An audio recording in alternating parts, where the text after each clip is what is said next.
Hello, 12th class online class में आपका स्वागत है। अभी मैं जो पहला चैप्टर अपन कर रहे थे, मृदा खनिज, चट्टानों का पक्ष और मृदा निर्माण, उसी पे दूसरा वीडियो बना रही हूँ। मृदा का अध्ययन करेंगे अब। तो मृदा अध्ययन में दो रूपों में मृदा का अध्ययन किया जाता है। एक तो है पेडालॉजी। पेडालॉजी में ये बताया गया है कि मृदा एक प्राकृतिक पिंड है और ये मृदा विज्ञान के जन्म, निर्माण और वितरण से संबंधित है। दूसरा है मृदा शास्त्र। ये मृदा का अध्ययन उच्च पादप समुदाय के दृष्टिकोण से किया गया है, यानी मृदा में कैसे किस तरह के पौधों का कैसे वितरण होता है, या कौन कौन से पौधे मृदा अडेप्ट कर लेती है अपनी भौगोलिक परिस्थिति के अनुसार। फिर है मृदा के बारे में कि मृदा एक प्राकृतिक पिंड है और इसका अपना एक स्वतंत्र अस्तित्व भी है। इसके गुण विशेष और विभिन्न हैं। मृदा एक प्रकार से जीवित पिंड है क्योंकि विभिन्न पदार्थों के समान मृदा का भी धीरे धीरे विकास हुआ है। इनका जन्म पैतृक पदार्थ अथवा चट्टानों से होता है और ये धीरे धीरे अपनी परिपक्व अवस्था पर पहुंचती है। परिपक्व अवस्था का मतलब है एक प्रोफाइल या परत से दूसरी परत में रूपांतरण होता है। फिर लास्ट जो कायांतरित चट्टानें होती हैं वो बन जाती हैं नीचे उनकी। तो ये सारे स्तर हैं इनके मृदा के। इनका जन्म पैतृक पदार्थों अथवा चट्टानों से होता है। यह परिपक्व अवस्था को पहुंचकर पूर्ण प्रोफाइल के रूप में विकसित हो जाती है। मृदा को एक गतिशील प्राकृतिक पिंड कहते हैं। गतिशील का मतलब हम जहाँ भी खोदेंगे, हिलाएंगे किसी औजार से तो ये उथल फुथल हो सकती है। तो इसका मतलब कैसी है, ये डायनेमिक है। ये सूक्ष्म एवं जीवों, ये जीव एवं सूक्ष्म जीव दो तरह के हैं ना, जीव और सूक्ष्म जीव। तो ये जीव और सूक्ष्म जीव हैं, वो भी मृदा में रहकर ही अपना विशेष प्रकार का कार्य करते हैं। मृदा एक प्राकृतिक पिंड है क्योंकि यह गहरी होती है। इसका नीचे खुदाई करेंगे तो गहराई होगी इसकी, और इसमें एक पृष्ठ क्षेत्रफल होता है। यह विनाशकारी और संश्लेषित प्रक्रमों से उत्पन्न होती है और प्राकृतिक पदार्थ है। विनाशकारी जैसे भूकंप वगैरह में लावा आता है तो नई मिट्टी निकल करके आती है ज़मीन से, नीचे का भाग ऊपर आ जाता है। इस प्रकार मृदा एक प्राकृतिक पदार्थ की सभी विशेषताओं जैसे विनाश, संश्लेषण तथा परिवर्तन, इन सब की पूर्ति करती है। इस प्रकार मृदा कार्बनिक और खनिज पदार्थ का एक प्राकृतिक पिंड है। कार्बनिक और खनिज पदार्थ। अब है मृदा पादप वृद्धि के लिए भी माध्यम है। एक पादप को बढ़ने के लिए क्या प्रदान करती है मिट्टी?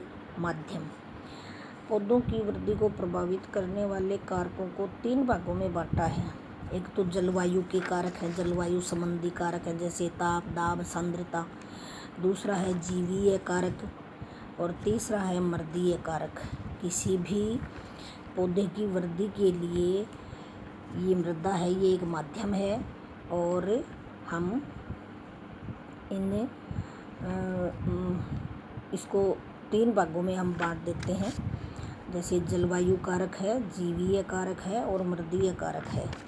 तो मृदा वर्ग में मृदा के सभी भौतिक, रासायनिक और जैविक गुण तथा मृदा में होने वाले प्रक्रम क्रियाएं।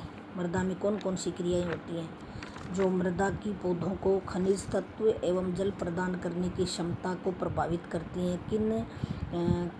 किन मृदा की पौधे हैं वो मृदा से क्या लेते हैं, जल लेते हैं। तो किस प्रकार की मृदा पौधे को जल देगी और किस प्रकार की मृदा पौधे को जल कम देगी या नहीं देगी, ये सारा इसमें सम्मिलित किया गया है। मृदा पौधों की वृद्धि के लिए 3 आवश्यक दशाएं प्रदान करती हैं। पौधे की वृद्धि के लिए 3 दशाएं प्रदान करती है मृदा। पहली क्या है, आवश्यक खाद्य तत्व देती है। जैसे पोषक तत्व हैं वो सारे कहाँ हैं, मृदा में हैं। ऑक्सीजन है, हाइड्रोजन है, कार्बन है, nitrogen, phosphorus, potassium, calcium, magnesium, लोहा, गंधक और कुछ सूक्ष्म तत्व हैं जिनकी बहुत कम मात्रा में ज़रूरत होती है पौधे को, लेकिन अगर उनकी कमी हो जाती है तो वो रोगी हो जाता है। और इन तत्वों के नाम है फास्फोरस, पोटेशियम, गंधक, कैल्शियम, लोहा, बोरोन, मैग्नीज, जस्ता, तांबा, मोलिब्डेनम और क्लोरीन। नाइट्रोजन मृदा तथा हवा दोनों से ही मिलती है, क्योंकि हवा में सबसे ज़्यादा प्रतिशत किसका है, 78% नाइट्रोजन का ही है। दूसरे नंबर पे 21% ऑक्सीजन है और फिर कार्बन डाइऑक्साइड होता है, उसी से वो कार्बन भी देती है। अब है नाइट्रोजन वायु और जल दोनों पौधे को, वायु और जल से पौधों को 3 मुख्य तत्व हैं CHO, शॉर्ट में याद रखो CHO। तो C का मतलब कार्बन, H का मतलब हाइड्रोजन, O का मतलब ऑक्सीजन। ये दोनों में पाए जाते हैं, वायु में भी और मृदा में भी। फिर है जल, ये मृदा का एक मुख्य अंग है। मृदा में जितने खाद्य पदार्थ पौधे लेता है उन सभी में पानी का भाग सबसे अधिक होता है। पानी ही मृदा ज़्यादा रखती है और वो पौधा ज़्यादा अवशोषित करता है। पौधों के लिए पानी की मात्रा कम होने पर कोशिकाओं का विस्तार और विभाजन कम हो जाता है। इसलिए पौधे को क्या चाहिए, पर्याप्त पानी चाहिए ताकि कोशिकाओं का विस्तार कर सके, अपनी कोशिकाओं को विभाजित करके अपने पौधे की वृद्धि कर सके। पौधों में प्रकाश संश्लेषण के लिए पानी आवश्यक है तथा इसकी कमी होने पर प्रकाश संश्लेषण की क्रिया है वो धीमी पड़ जाएगी। जल एक अच्छा विलायक भी है। अब विलायक क्या चीज़ है, ये आपको पढ़ाया है मैंने। विलय और विलायक दोनों मिलकर के विलयन बनाते हैं। तो विलय जो पदार्थ घुल रहा है और विलायक जिसमें घोला गया है। जल मृदा भी एक अच्छे विलायक, जल एक अच्छा विलायक है और मृदा के जितने भी लवण वगैरह हैं उन सबको घोल लेता है और स्वयं पौधों के लिए पोषक का कार्य करता है। मृदा ताप और मृदा वायु भी जल के लिए नियंत्रित रहते हैं, यानी मिट्टी का ताप और मिट्टी की वायु वो जल के द्वारा ही नियंत्रित होते हैं। जल क्या करता है, इसके मिट्टी के ताप को और मिट्टी की वायु को नियंत्रित करता है। खनिज तथा कार्बनिक पदार्थों के चारों ओर जल भ्रमण करता है। भ्रमण करने का मतलब ज़मीन में जल है और सारे लवण हैं तो उनके चारों तरफ अंदर डाले, चारों तरफ कवर करके रखता है, या ये मान लें कि जल में घुले पड़े हैं वो, तथा इनसे अनेकों पदार्थों को विलय करके मृदा विलयन बना लेती है।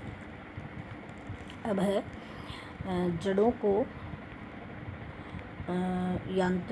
जड़ों के श्वसन के लिए भी ऑक्सीजन भी रखती है। मृदा क्या करती है, जड़ों के श्वसन के लिए ऑक्सीजन। सभी जीवित पदार्थों, चाहे वो जंतु हो चाहे पौधा, श्वास करना उनको अनिवार्य है, क्योंकि श्वसन के बिना वो जीवित नहीं रह सकते हैं। तो श्वसन के लिए ऑक्सीजन का होना नितांत आवश्यक है। पौधे की जड़ों के श्वसन के लिए भी ऑक्सीजन मृदा वायु से प्राप्त होती है। कहाँ से प्राप्त होती है, मृदा वायु से, यानी मिट्टी में जो हवा है उससे। और मिट्टी में रिक्त स्थान है और रिक्त स्थानों में क्या भरी होती है, वायु भरी होती है। साधारणतः मृदा वायु से 20.3% ऑक्सीजन और 79.01% नाइट्रोजन, 80 के करीब मान लो आप, तथा 0.3% कार्बन डाइऑक्साइड मिलती है। वही हो गया अपना जो 21 और 78 है उसी के आसपास। मृदा वायु से उचित मात्रा में ऑक्सीजन न मिलने पर पौधे की जड़ों की वृद्धि रुक जाती है, नहीं हो पाती है वृद्धि, और पौधा बढ़ता नहीं है। फिर यांत्रिक आधार प्रदान करती है कौन? मृदा। किसको? पौधे को। कुछ मृदाओं की भौतिक और रासायनिक दशाएं ऐसी होती हैं कि उनमें पौधे की जड़ें आसानी से गहराई तक चली जाती हैं और खूब फैलती हैं, जबकि कुछ मृदा ऐसी होती हैं हार्ड, जिनमें पानी की कमी होती है, वहाँ पौधे की जड़ें इतनी गहराई से नहीं जाती हैं। अगर पहले से पौधा लग गया है और बाद में जाके कमी हुई है तब तो वो बहुत गहराई में चली जाती है पानी को ढूंढने के लिए। ये मृदाएं आदर्श होती हैं क्योंकि इनमें वृद्धि करने वाले पौधे पवन दृढ़ या विंड फार्म, जल अभाव सह, जो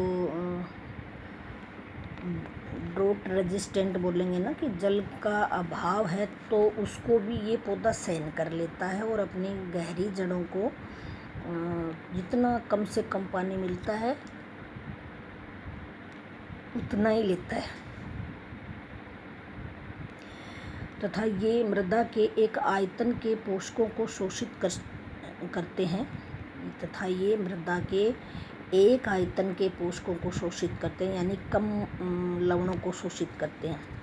पौधे की जड़ें प्राकृतिक या कृत्रिम कड़ी परतों, उर्वरा संस्तरों, नमी की अत्यधिक अधिकता या न्यूनता तथा विषैले विलेय लवणों की उपस्थिति में उचित प्रकार से या बिल्कुल भी वृद्धि नहीं करेंगे।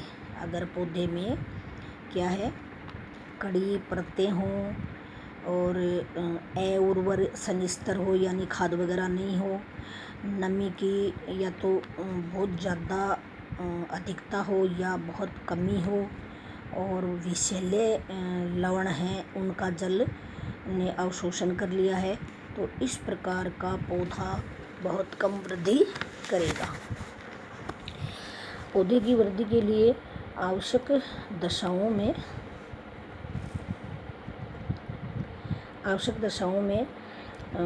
आवश्यक जो अनुकूल मृदा ताप है वो है आवश्यक दशा में कि किसको लेंगे? मृदा ताप को। क्यों? क्योंकि पौधे द्वारा मिट्टी से खाद्य पदार्थ प्राप्त करना, जल का अवशोषण करना और जड़ों की वृद्धि को ये प्रभावित करेगा। सभी दशाओं के आधार पर हम ये कह सकते हैं कि पौधे की वृद्धि के लिए सिर्फ और सिर्फ एक ही माध्यम है और वो है मृदा। क्या है आवश्यक माध्यम? मृदा। अब है मृदा के अवयव कौन कौन से हैं। मृदा प्रणाली में 3 प्रावस्था होती हैं, ठोस, द्रव और गैस। पौधे को खाद्य तत्व प्रदान करने की दृष्टि से केवल ठोस और द्रव अवस्थाएं महत्वपूर्ण है, गैस नहीं। पौधे को खाद्य तत्व प्रदान करने के लिए या तो ठोस हो या द्रव हो, और गैसीय नहीं। मृदा के ठोस अवयव महीन अवस्था में होते हैं। मृदा आयतन का लगभग 50% भाग ठोस पदार्थों से घिरा रहता है। शेष भाग में जल और वायु उपस्थित रहती है। यानी मिट्टी का अगर संगठन देखें अपन, मृदा का आयतनात्मक संगठन देते, कितने आयतन में तो वायु है, कितने आयतन में जल है, कितने आयतन में खनिज पदार्थ हैं, कितने आयतन में कार्बनिक पदार्थ हैं। तो इसमें 4 चीज़ें महत्वपूर्ण हैं। एक तो खनिज पदार्थ, एक कार्बनिक पदार्थ, और तीसरा है जल, और चौथा है मृदा की वायु। जल भी किसका है? मृदा का। अब चार्ट बनाते हैं अपन, जैसे मृदा को डिवाइड किया किस किस में, ठोस में और रंध्रावकाश में। तो ठोस में तो आ जाएंगे खनिज पदार्थ और कार्बनिक पदार्थ, और रंध्रावकाश में आ जाएंगे द्रव और गैसें। तो द्रव तो क्या है? पानी, और गैस क्या है? हवा। फिर इन खनिज पदार्थों को हम दो भागों में बांटते हैं, एक तो क्रिस्टलाइन, एक कोलाइड। और कार्बनिक पदार्थों को भी दो भागों में बांटते हैं, एक तो ह्यूमस सड़े हुए कार्बनिक पदार्थ और एक जीवित सूक्ष्म पदार्थ। ये चार्ट मैं आपको दिखाती हूँ बुक में से। ये कैसे ऐसे दिखाऊँ आपको, दिख रहा है क्या? अभी नहीं दिख रहा है। चार्ट दिखाने के लिए मेरे को करना पड़ेगा, चलो बोर्ड पे बाद में बना के बताती हूँ मैं एक साथ ही। फिर मृदा में जल एवं वायु का अनुपात है वो 50-50 है। जितनी हवा है उतना ही क्या है, जल है। परंतु मौसम एवं वातावरणीय कारकों के कारण इसका अनुपात कम या ज़्यादा हो जाता है। ठीक है, अब इन चारों पदार्थों के बारे में पढ़ेंगे। खनिज पदार्थ। मृदा में खनिज पदार्थ का आकार और संगठन इनके पैतृक पदार्थों के अनुसार होता है। ये खनिज पदार्थ चट्टानों के अपक्षय से प्राप्त होते हैं। ठोस भाग में 90% से अधिक भाग में खनिज पदार्थ होते हैं जो कि विभिन्न आकार के कणों में पाए जाते हैं। मृदा में कंकड़ भी होते हैं, पत्थर होते हैं, बालू होती है, स्लिट होती है, मृत्तिका का कुछ अंश होता है। और मृदा में बालू और स्लिट के अंश में अधिक मात्रा में खनिज क्वार्ट्ज एवं फेल्सपार होता है। क्वार्ट्ज और फेल्सपार ये लवणीय हैं सारे। मृदा में मृत्तिका अंश में द्वितीयक खनिजों की भी प्रधानता होती है। द्वितीयक खनिज जो अभी बात की थी अपन ने, प्राथमिक खनिज तो ये कार्बन, हाइड्रोजन, ऑक्सीजन। द्वितीयक वो हैं जो बाकी के तत्व हैं, कैल्शियम है, मैग्नीशियम है, मोलिब्डेनम है, जिप्सम, जिंक वगैरह। अब है मृदा में बालू और स्लिट अंश में अत्यधिक मात्रा में खनिज क्वार्ट्ज और फेल्सपार हैं।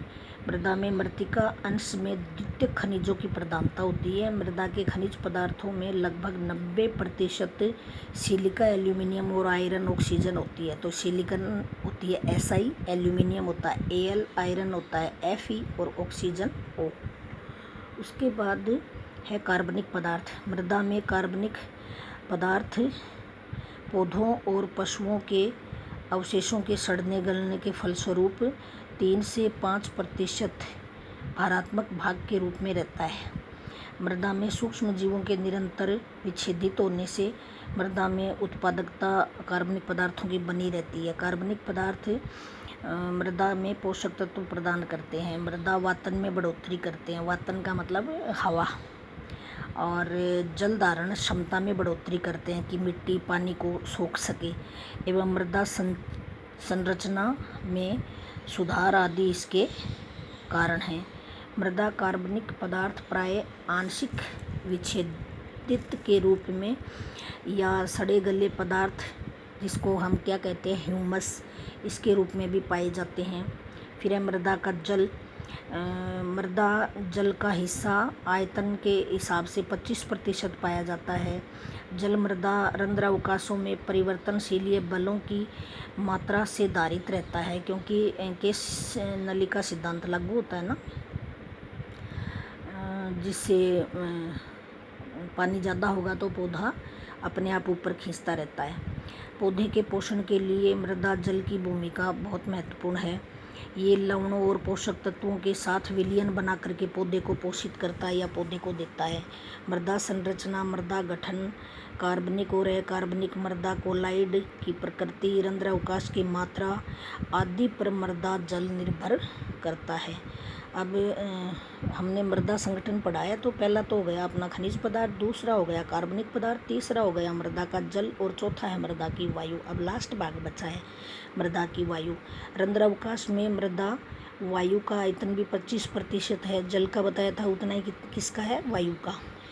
मृदा वायु रंध्र अवकाशों में उपस्थित रहती है, इस कारण इसका वितरण भी असमान होता है। मृदा में कार्बन डाइऑक्साइड की मात्रा 0.3% है। वायुमंडलीय कार्बन डाइऑक्साइड 0.03 होती है, जबकि मृदा में 0.3 है। ये अंतर है दोनों में, यानी 0.03 वायुमंडल में कम है और मृदा में ज़्यादा है, 0.3 है। ये जलवाष्प से संतृप्त होती है, यानी नमी भी होती है इसमें। इसमें ऑक्सीजन और नाइट्रोजन की मात्रा वायुमंडल से कम होती है। ऑक्सीजन और नाइट्रोजन की मात्रा तो होती है कम और कार्बन डाइऑक्साइड की होती है ज़्यादा। एवं ऑक्सीजन मृदा में कार्बन डाइऑक्साइड की मात्रा गहराई के साथ बढ़ती है और ऑक्सीजन की कम होती है। जैसे जैसे हम नीचे जाते हैं, जैसे कई बार हमने सुना है खुदाई वगैरह करते हैं या कोई खान में काम करने वाले होते हैं तो वहाँ विषैली गैसों के साथ सबसे ज़्यादा कौन सी मात्रा पाई जाती है? Carbon dioxide. तो जैसे जैसे गहराई में जाएंगे वहाँ कार्बन डाइऑक्साइड का लेवल बढ़ेगा और ऑक्सीजन का लेवल कम होगा। जबकि ऊपर है धरातल पे, यहाँ कार्बन डाइऑक्साइड का लेवल तो क्या है? कार्बन डाइऑक्साइड का लेवल है आपका कम और ऑक्सीजन का है ज़्यादा। तो ये आपका हो गया मृदा का संगठन। इसको ग्राफ के रूप में लेंगे हम। गोल ग्राफ बनाओ, गोलीय ग्राफ बनाते हैं। तो 45% भाग में तो आप क्या करोगे? मैं आपको ये चित्र दिखा रही हूँ, ये वाला है। 45% भाग में तो है खनिज और 5% में है कार्बनिक पदार्थ, तो आधे हिस्सा हो गया। और आधे हिस्से में 50% में है जल और वायु। और ये उसका विभाजन का चार्ट है। लिखा हुआ है वो उल्टा दिखेगा, मैं सीधा बाद में दूसरे उसमें दिखा दूँगी आपको। ठीक है, ओके।